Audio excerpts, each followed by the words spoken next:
Now, Dana Brooke was part of the Women's Battle Royal for a shot at the NXT Women's Championship. And to show how little the crowd cared, they didn't even give her a welcome back chant. They chant welcome back at everybody. When the guy in the fourth row got up to go take a piss and he came back to his seat, he got a welcome back chant. But not Dana Brooke. When she came to the ring, Vic Joseph said, "Talk about that free agent status." And I'm thinking, yeah, talk about that free agent status with who exactly? Who are you referring to? I know you can't be talking about Dana Brooke because Dana Brooke is not a free agent. Baron Corbin is a free agent. He can appear on any show. Mustafa Ali is a free agent. He can appear on any show. Dana Brooke is not a free agent. In fact, not 15 seconds later, that same Vic Joseph referred to her as Monday Night Raw's Dana Brooke.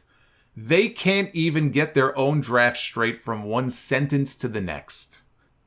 They just make it up as they go along.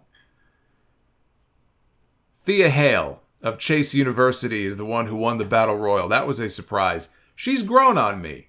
She's just a ball of energy. Every scene that she's in, she's taken a very corny gimmick and she has really run with it. And she's only 19 years old. She's very young. She may be the youngest talent they have there. If she's not the youngest, she's definitely one of the youngest. And if she has her character work down like this already, she's got a bright future ahead of her. If she can put it together in the ring and get better and better and better, again, with the character work that she's already doing, she could be a bright star for them. Having all the Chase U students swarm the ring after to hold her up on their shoulders and celebrate with her, I thought was a very nice touch. And I spied the Cavinder Twins in there. They were Chase U students.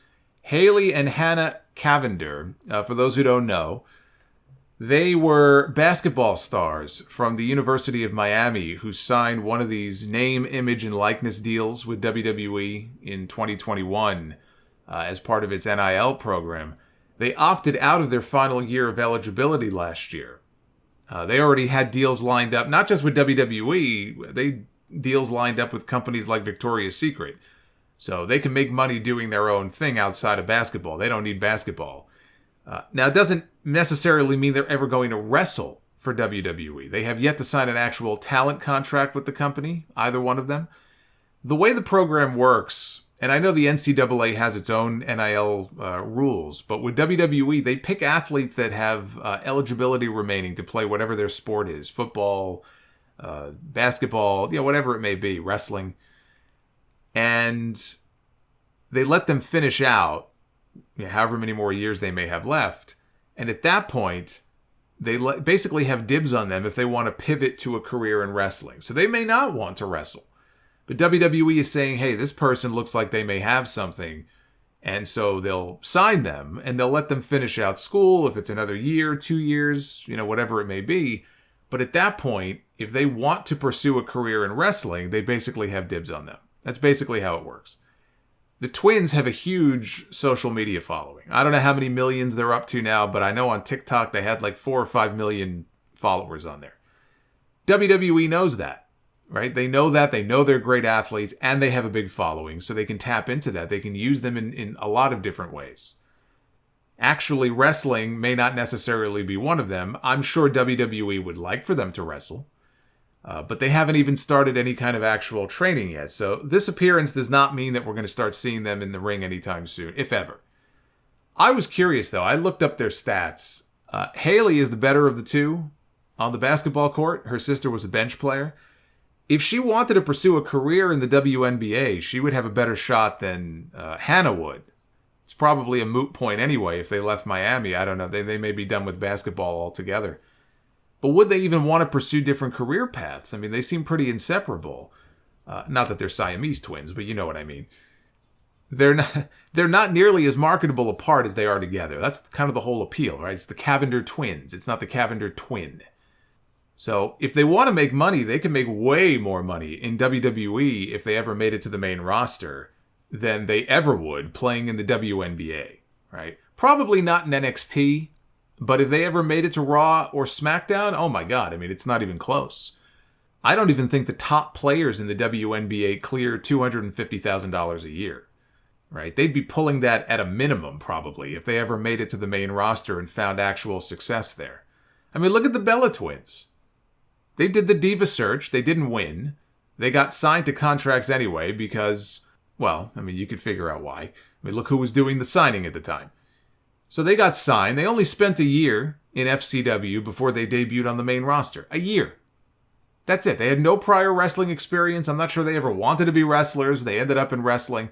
They spent a year in developmental and then boom. All of a sudden they're on television.